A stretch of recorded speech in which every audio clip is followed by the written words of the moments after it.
నమస్తే తెలంగాణ రాష్ట్ర ప్రజలందరికీ నమస్కారం। ఎల్లుండి జరగబోయేటువంటి తెలంగాణ రాష్ట్రంలో పట్టభద్రులకు మరియు టీచర్లు రిప్రజెంట్ చేసేటువంటి ఎమ్మెల్సీ ఎన్నికల్లో భాగంగా ప్రచారంలో భాగంగా నిన్న ఆదిలాబాద్ మరియు నిజామాబాద్ సభల్లో మాట్లాడుతూ రాష్ట్ర ముఖ్యమంత్రి వర్యులు రేవంత్ రెడ్డి గారు భారతీయ జనతా పార్టీకి సంబంధించి అనేక అనుచిత వ్యాఖ్యలు చేయడం జరిగింది। ఈ వ్యాఖ్యలన్నింటినీ నేను భారతీయ జనతా పార్టీ కార్యకర్తగా ఖండిస్తూ ఆయన నిన్న మాట్లాడినటువంటి అనేక విషయాలపైన మీ అందరికీ క్లారిటీ ఇవ్వదలుచుకున్నాను। నిన్న తెలంగాణ రాష్ట్ర ముఖ్యమంత్రి వర్యులు ఆయన ఈ రాష్ట్ర శాసన మండలికి సంబంధించినటువంటి పట్టభద్రులకు మరియు టీచర్లకు సంబంధించి అసెంబ్లీ ఎన్నికల సమయంలో అనేక హామీలు ఇవ్వడం జరిగింది। వాటన్నింటినీ మర్చిపోయి తెలంగాణ పట్టభద్రులు యువత మొత్తము నిరుద్యోగులు మొత్తము ఇవన్నీ మర్చిపోయినారు అని చెప్పేసి ఆయన భ్రమిస్తూ వాళ్ళని కేవలం అనేక అబద్ధాలను ముందుకు తీసుకొచ్చి భారతీయ జనతా పార్టీని విమర్శించడం జరిగింది। ఇందులో భాగంగా ముఖ్యంగా ఆయన ఏమంటాడు అని అంటే తెలంగాణ రాష్ట్రంలో దేశంలో ఎక్కడ లేని విధంగా మేము స్కిల్ యూనివర్సిటీని తీసుకొచ్చినాము, సో కాబట్టి మీరు మాకు ఓటేయండి లేకపోతే ఓటేయొద్దు, మిగతా అభ్యర్థులకు ఓటేయండి అని అంటా ఉన్నాం। రేవంత్ రెడ్డి గారు మీకు ఈ విధమైనటువంటి తప్పుడు సమాచారము, తప్పుడు లెక్కలు, తప్పుడు విధానాలు ఎవరు రాసిస్తున్నారో కానీ అవిటిని మీరు క్రాస్ చెక్ చేసుకోకుండా ప్రతిదీ కూడా ప్రజల్ని మభ్యపెట్టే విధంగా మాట్లాడుతూ ఉన్నారు।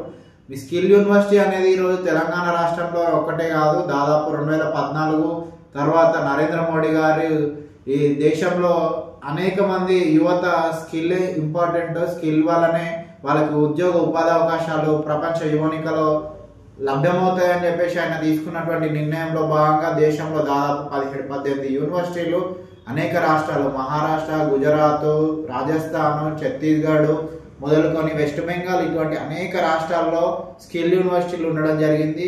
ఇంకా మన మహారాష్ట్ర, గుజరాత్లో అయితే మీరే చెప్పినారు నిన్న ఇక్కడ ప్రైవేటు ఆనంద్ మహీంద్రా గారి సహకారంతో ఒక ప్రైవేటు యూనివర్సిటీని మేము స్కిల్ యూనివర్సిటీగా ఏర్పాటు చేసినామని చెప్పి, కానీ గుజరాత్, మహారాష్ట్ర లాంటి రాష్ట్రాల్లో అనేక రాష్ట్రాల్లో కూడా ప్రభుత్వ ఆధ్వర్యంలోనే ఈరోజు స్కిల్ యూనివర్సిటీ నడుస్తూ ఉన్నాయి। దీంతో పాటు ఈ స్కిల్ కి సంబంధించి మీరు అసలు స్కిల్ యూనివర్సిటీ అని చెప్పేసి మీరు ప్రచారం చేసుకుంటున్నారు తప్పించి ఆ స్కిల్ యూనివర్సిటీకి ఏ విధమైన నిధుల కేటాయింపు జరిగింది లేకపోతే ఏ విధమైనటువంటి క్యాంపస్ కి సంబంధించినటువంటి నిర్మాణ ప్రక్రియ ఏం జరగడం లేదని చెప్పేసి నేను ఈ సందర్భంగా క్లారిటీ ఇవ్వదలుచుకున్నాను। నరేంద్ర మోడీ గారు గత బడ్జెట్ లో ఈ స్కిల్ కి సంబంధించినటువంటి వాటి యొక్క ప్రాధాన్యతను తెలియజేస్తూ దేశంలో ఉన్నటువంటి యువత అందరికీ ఒక స్టైఫండ్ లాంటి విధానాన్ని ఇస్తూ దాంతో పాటు ఆ స్కిల్ కి సంబంధించి అప్రెంటిస్ కి సంబంధించి ఎవరైతే యువకులని రిక్రూట్ చేసుకుంటారో ఆ కంపెనీలన్నింటికి కూడా దాదాపు రాయితీలు ఇస్తూ ప్రతి సంవత్సరానికి 1,25,000 మందికి అవకాశాలు కల్పించేటువంటి ఈ స్కీమ్ సూపర్ హిట్ అయింది।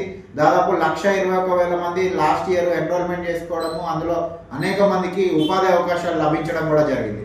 ఇంకా నెక్స్ట్ ఏమంటాడు అని అంటే భారతదేశంలో గత ఒలింపిక్స్ కి సంబంధించి భారతదేశం పర్ఫార్మెన్స్ చాలా తక్కువ ఉంది, అసలు కేంద్ర ప్రభుత్వం ఈ విషయంలో నరేంద్ర మోడీ గారు ఏం చేయలేరు కాబట్టి మేము ఒక స్పోర్ట్స్ యూనివర్సిటీ తీసుకొచ్చినామని చెప్పేసి మీకు నిజంగా తెలియదు। మళ్ళీ చెప్తా ఉన్నా, ప్రతి పాయింట్కి సంబంధించి మీరు కేవలం బట్టగలిచి మీ దేశ ప్రయత్నం చేస్తారు తప్పించి ఏమాత్రము కూడా అవగాహన లేకుండా మీరు మాట్లాడుతున్నటువంటి సందర్భం।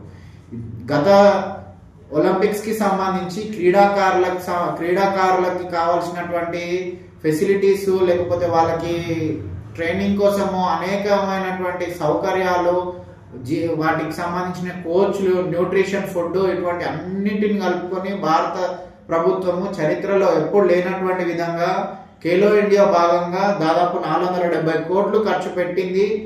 ఆ విధమైన ఖర్చు చరిత్రలో ఎప్పుడు కూడా లేదు।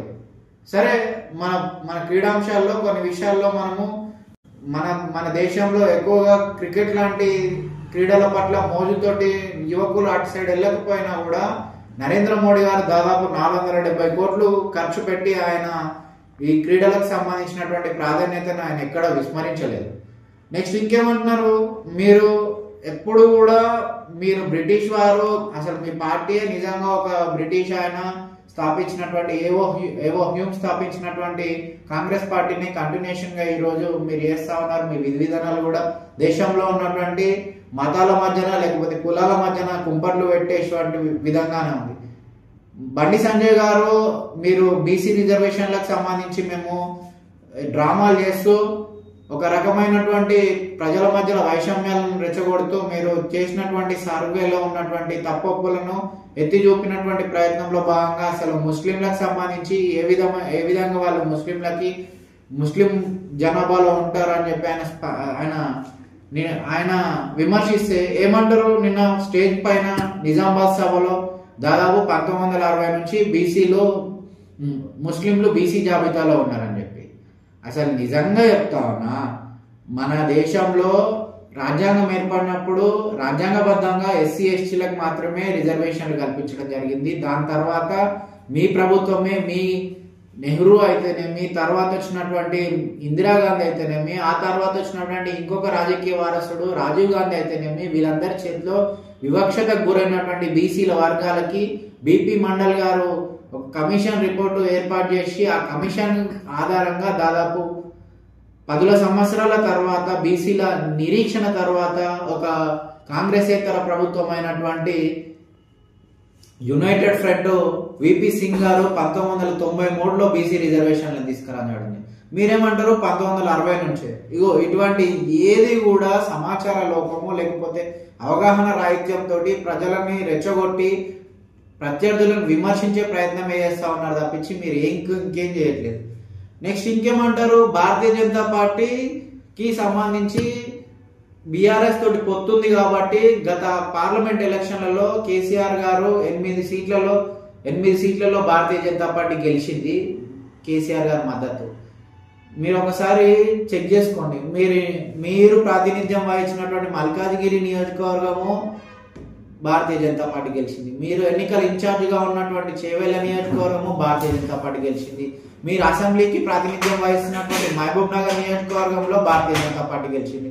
సో ఇవన్నిటికి కూడా మీరే, అంటే కాంగ్రెస్ పార్టీకి సంబంధించి ఒక ముఖ్యమంత్రి స్థాయిలో ఉన్నటువంటి మీరు సపోర్ట్ చేయడం వల్లనే భారతీయ జనతా పార్టీ గెలిచిందని చెప్పి మీరు చెప్పదలుచుకున్నారా? ఆ విధంగానే మీరు చేయదలుచుకున్నారా?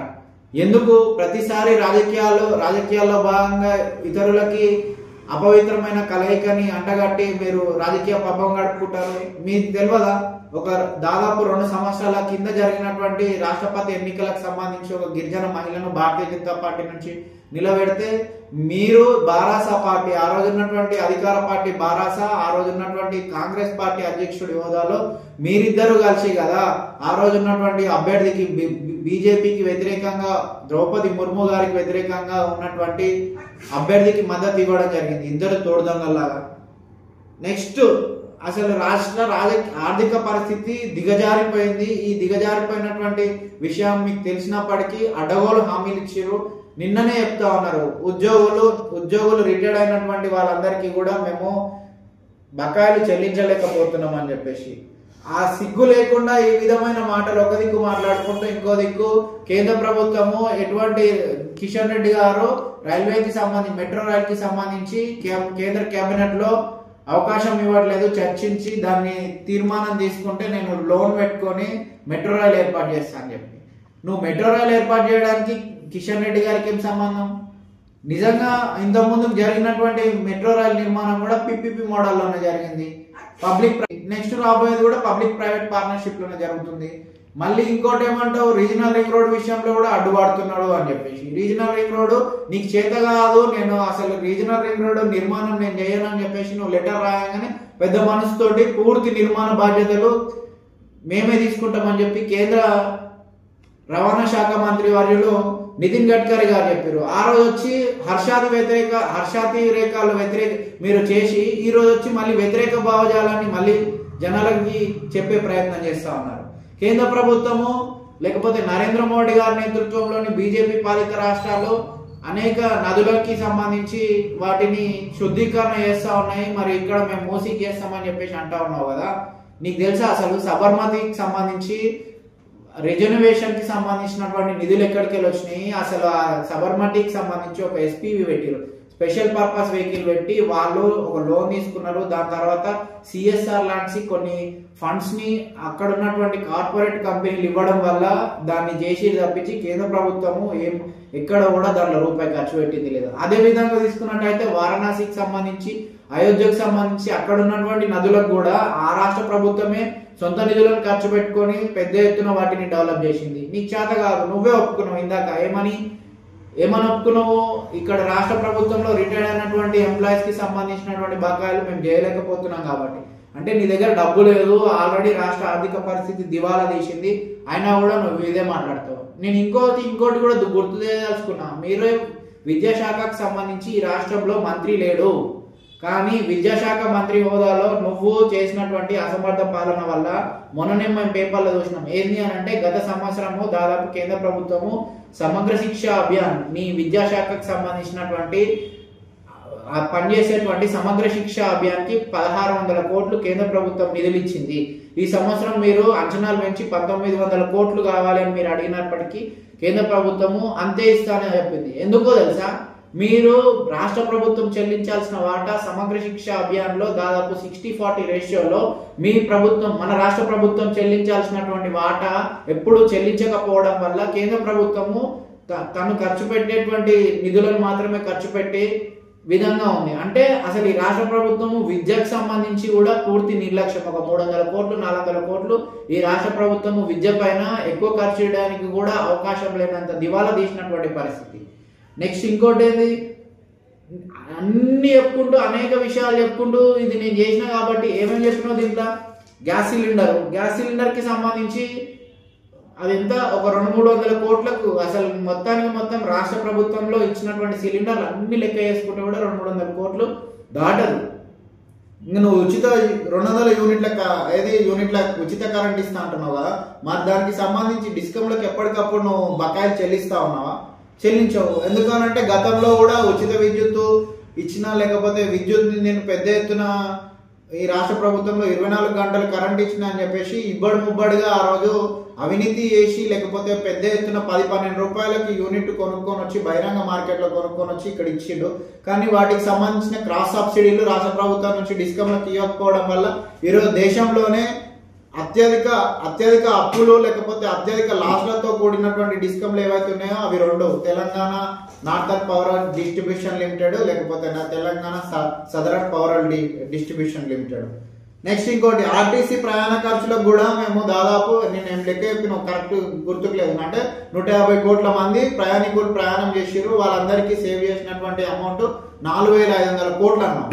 ఈ 4500 కోట్లు నువ్వు అసెంబ్లీలో ఒక శాసనసభ్యుడు అడిగినటువంటి ప్రశ్నకి ఈ 4500 కోట్లు మేము రీఎంబర్స్ చేయలేదు, విల్ బి రీఎంబర్స్డ్ అన్నాం. అంటే భవిష్యత్తులో రీఎంబర్స్ చేస్తా అని చెప్పి, అది కూడా ఏముంది, దాన్ని కూడా రాష్ట్ర ప్రభుత్వం నువ్వు ఎన్ని రోజులు ఉంటే అన్ని రోజులు ఉచిత బస్సు ప్రయాణం అక్కడ చేస్తారు.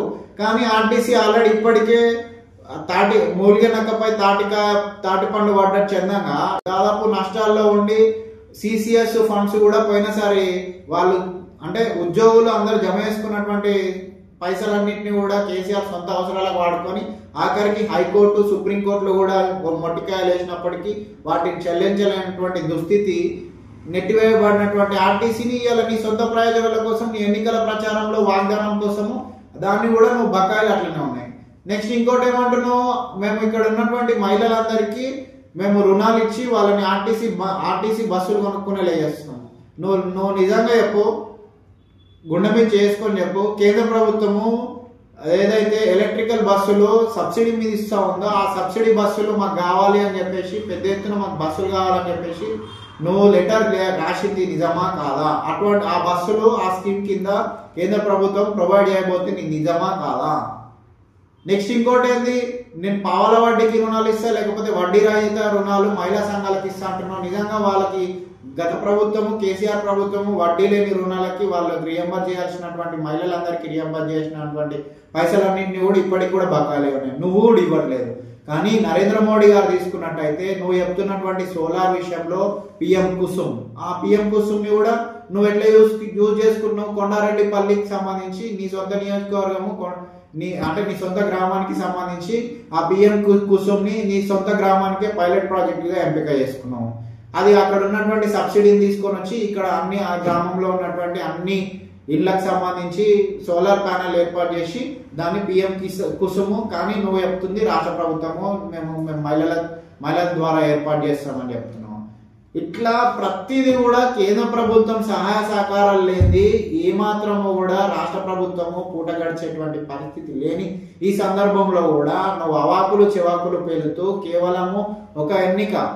అవును, నేను ఇంకోటి ఏమంటా ఉన్నా, నువ్వు మొత్తం మూడు ఎన్నికలు జరుగుతా ఉంటే ఒకటి పట్టభద్రులకి 2 ఉపాధ్యాయ ఎమ్మెల్సీ ఎన్నికలకు జరుగుతూ ఉంటే మనం ఒకటే దాంట్లో నీ కాంగ్రెస్ పార్టీ అధికారిక అభ్యర్థి ఆల్ఫోర్స్ నరేందర్ రెడ్డి గారు నిలబడతా ఉన్నారు కదా. మరి మిగతా టీచర్స్ కి సంబంధించి ఆదిలాబాదు, నిజామాబాదు, మెదక్, కరీంనగర్ ఉమ్మడి జిల్లాలకు సంబంధించి లేదంటే వరంగల్, ఖమ్మము, నల్గొండ ఉమ్మడి జిల్లాలకు సంబంధించి మరి అభ్యర్థులు లేరు. మీ మిత్రపక్షాలకు సంబంధించినటువంటి అభ్యర్థులు లేరు. మరి ఎవరికి ప్రచారం చేస్తా ఉన్నారు? ఎవరికి ఓటేయమని చెప్తా ఉన్నారు? అక్కడ అసలు మీ పార్టీ అస్తిత్వం లేదా? అంటే మీరు ఎన్నికల్లో పోటీ చేయకపోతే మీరు మరి ఎవరికి మద్దతు తెలుపుతున్నట్టు? మీరు లేకపోతే బారాసా కలిపి ఉమ్మడిగా దొంగచాటుగా భారతీయ జనతా పార్టీకి సంబంధించినటువంటి 3 అభ్యర్థుల్ని దొంగదెబ్బ తీయడం కోసము పరస్పర ఓట్ల బదిలీ చేస్తున్నారని చెప్పి ఈ సందర్భంగా తెలంగాణ ప్రజలు కూడా అనుకుంటా ఉన్నారు. కాబట్టి రేవంత్ రెడ్డి గారు మాట అంటే యతి ప్రాసలు మీకే తెలుసు అని చెప్పేసి మీరు పద ప్రయోగం ద్వారా తెలంగాణ ప్రజల్ని ఎన్నటికీ ఏమార్చుతూ నేను రాజకీయ పబ్బం గడుపుకుంటా అంటే కుదరదు. ఖబర్దార్, తెలంగాణ ప్రజలన్నింటినీ గమనిస్తూనే ఉన్నారు. మీరు చేసేటువంటి తప్పులు కూడా పాపం పండే రోజు దగ్గరలోనే ఉంది. భారతీయ జనతా పార్టీకి సంబంధించినటువంటి 3 ఎమ్మెల్సీ అభ్యర్థులు ఘన విజయం సాధించి భారతీయ జనతా పార్టీకి మండలిలో కూడా గొప్ప వాణిని తెలంగాణ ప్రజల యొక్క వాణిని వినిపించడం కోసము విజయం సాధించబోతా ఉన్నారని ఈ సందర్భంగా తెలియదు.